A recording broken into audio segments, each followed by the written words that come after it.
شام کا وقت تھا۔ پرندے اپنے گھونسلوں کی طرف واپس آ رہے تھے۔ بچے بھی کھیل کود کر اپنے گھروں کی طرف جا رہے تھے کہ اچانک گاؤں میں کوہرام مچ گیا، ہر طرف چیخ پکار شور گونجنے لگا۔ کسی کی سمجھ میں کچھ نہیں آ رہا تھا کہ کیا ہو رہا ہے۔ جس طرف شور تھا بس ہر کسی نے اس طرف دوڑ لگا دی۔ بچے، نوجوان سب دوڑتے ہوئے آواز کی سمت بھاگ رہے تھے۔ کچھ دور جا کر لوگوں نے دیکھا کہ ایک مکان سے آگ کے شعلے بلند ہو رہے ہیں۔ یہ خوفناک منظر دیکھ کر لوگوں نے اپنے گھروں کی طرف بھاگنے میں ہی اپنی عافیت سمجھی۔ آخر وہ گھنٹے کے بعد وہ خطرناک قسم کی آگ خود بخود بجھ گئی۔ اب اندھیرا بھی کافی چھا چکا تھا اور وہ مکان بہت بھیانک منظر پیش کر رہا تھا۔ جس مکان میں آگ بھڑک اٹھی تھی وہ کافی پرانا مکان تھا۔ اس کی دیواریں بھی آہستہ آہستہ جھڑتی جا رہی تھیں۔ اس مکان میں کوئی رہتا بھی نہیں تھا۔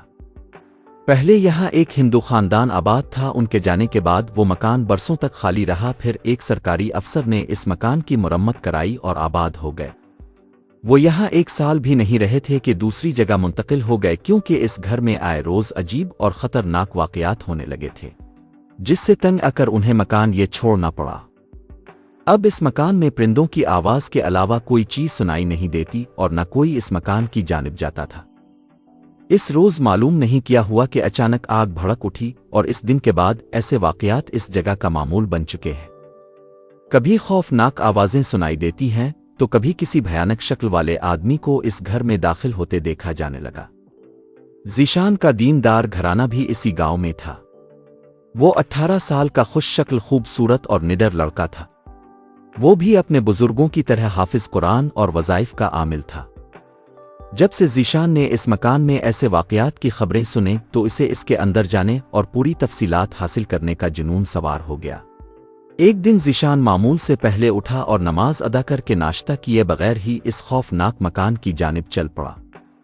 اس کے ذہن میں عجیب و غریب خیالات آ رہے تھے، لیکن اس نے ہمت نہ ہاری اور چلتا رہا۔ جب وہ مکان کے دروازے تک پہنچا تو اسے اندر سے ایک آواز سنائی دی، رک جا نادان لڑکے، ورنہ تیرا حشر برا ہوگا۔ پہلے ذیشان نے اسے اپنا وہم سمجھا، لیکن جب دوسری بار آواز آئی تو ذیشان سمجھ گیا کہ واقعی اس گھر میں جنات ہیں۔ میں تم سے ڈرنے والا نہیں، میں صرف اللہ سے ڈرتا ہوں جس نے تمام مخلوقات کو پیدا کیا اور جو ہمیشہ رہنے والا ہے۔ ذیشان یہ کہتے ہوئے اندر داخل ہو گیا۔ مکان میں مکمل طور پر خاموشی چھا چکی تھی اور پرندوں کی چہچہاہٹ بھی بند ہو گئی تھی۔ خاموشی اتنی تھی کہ ذیشان اپنے دل کی دھڑکن بھی سن سکتا تھا۔ پیچھے سے کسی چیز کے گرنے کی آواز سے ذیشان چونکا اور پیچھے دیکھنے پر مجبور ہو گیا، لیکن وہاں کسی چیز کا نام نشان تک نہیں تھا۔ ذیشان چپ نہ ہو کر ایک کمرے کی طرف بڑھنے لگا۔ چلتے چلتے اسے اچانک خیال آیا کہ کچھ دن پہلے تو اس گھر میں آگ لگی تھی، لیکن اب تو راکھ تک نظر نہیں آ رہی۔ ذیشان ابھی اسی سوچ میں ہی ڈوبا ہوا تھا کہ پیچھے سے کسی نے اس کی گردن پر ہاتھ سے زوردار ضرب لگائی اور سختی سے پکڑ لیا۔ وہ اپنی سانسیں رکتی ہوئی محسوس کرنے لگا۔ گلے پر دباؤ کی وجہ سے اس کی آواز بھی نہیں نکل رہی تھی۔ ذیشان نے گھومتے ہوئے بڑی مشکل سے اپنی گردن آزاد کرائی اور نیچے بیٹھ کر کھانسنے لگا، لیکن چند لمحوں بعد ہی اٹھ کر کھڑا ہو گیا اور ارد گرد کا جائزہ لینے لگا۔ حیرت کی بات یہ بھی کہ وہاں کوئی سایہ بھی نظر نہیں آیا تھا، صرف غیبی حملہ ہوا تھا۔ ہمت ہے تو سامنے آؤ، چھپ کر کیوں وار کرتے ہو؟ ذیشان نے بڑی مشکل سے آواز نکالی، کیونکہ وہ بھوکے پیٹ ہی یہاں چلا آیا تھا۔ ذیشان کے کہتے ہی اس گھر میں قہقہے گونجنے لگے اور آواز آئی، نادان لڑکے، اب بھی وقت ہے، واپس چلا جا ورنہ اپنے انجام کا خود ذمہ دار ہوگا۔ نہیں، آج میں تمہیں ختم کر کے ہی جاؤں گا۔ آئے دن گاؤں میں تماشا بنایا ہوا ہے اور سب گاؤں والوں کو تنگ کیا ہوا ہے، ذیشان نے گرجدار آواز میں کہا۔ شتانو، ہمت ہے تو سامنے آؤ۔ ذیشان نے یہ کہہ کر دل میں کوئی وظیفہ پڑھنا شروع کر دیا اور کچھ دیر بعد دیوار سے ایک چمگادڑ نمودار ہوئی جو ذیشان پر جھپٹی۔ ذیشان کا وظیفہ بھی مکمل ہو چکا تھا، اس لیے اس کے پھونک مارنے کی دیر تھی کہ چمگادڑ دیوار سے ٹکرا کر تڑپنے لگی اور کچھ دیر بعد غائب ہو گئی۔ ذیشان کی ہمت بندھی اور پھر سے کمرے کی طرف چلنے لگا۔ کمرے میں داخل ہوتے ہی ذیشان کی نظر ایک مورتی پر پڑی جو لال آنکھوں والی بڑی بھیانک مورتی تھی۔ ذیشان نے اس مورتی کو ہاتھ لگانا چاہا، لیکن اس نے ہاتھ جیسے ہی قریب کیا تو اسے ٹانگ میں شدید درد کا احساس ہوا اور اس کے منہ سے زوردار چیخ نکلی جس سے پورا گھر لرز اٹھا۔ ذیشان کے ہوش بحال ہوئے تو اس نے دیکھا کہ مورتی کو ایک بھیانک اور زہریلے سانپ نے اپنی لپیٹ میں لے لیا ہے اور وہ سانپ پوری طرح اس مورتی سے جکڑا ہوا ہے۔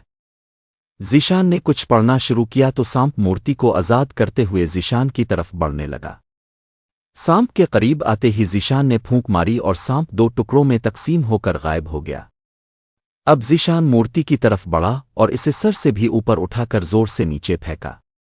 مورتی ٹکڑے ٹکڑے ہو گئی۔ مورتی کے ٹوٹتے ہی گھر میں زوردار دھماکہ ہوا اور کئی بھیانک چیخوں کے ساتھ ہی پورا گھر بھی غائب ہو گیا۔ چیخیں ختم ہونے کے بعد جب ذیشان نے آنکھیں کھولیں تو وہ یہ دیکھ کر حیران رہ گیا کہ وہ کمرے کے بجائے خالی میدان میں کھڑا تھا اور گھر کا کوئی نام و نشان بھی نہیں تھا۔ ایسے لگ رہا تھا جیسے یہ میدان ایسے پڑا ہے اور وہاں کبھی گھر تھا ہی نہیں۔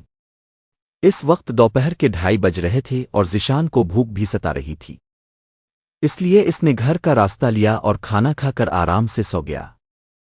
شام کو جب سو کر اٹھا تو اس نے لوگوں سے یہ بات سنی کہ واقعی مکان کسی غیبی طاقتوں کا گڑھ تھا جو اب غائب ہو گیا۔ لوگ دور کھڑے ہو کر اس مکان والی جگہ کا جائزہ لیتے ہوئے مختلف باتیں کر رہے تھے۔ ان لوگوں میں ذیشان بھی شامل ہو گیا اور کسی کو خبر تک نہ ہوئی کہ یہ سب ذیشان کا کارنامہ ہے۔ ذیشان لوگوں کو باتیں سن کر مسکرا رہا تھا۔ اس گاؤں کا چھپا رستم آج تک نامعلوم ہے۔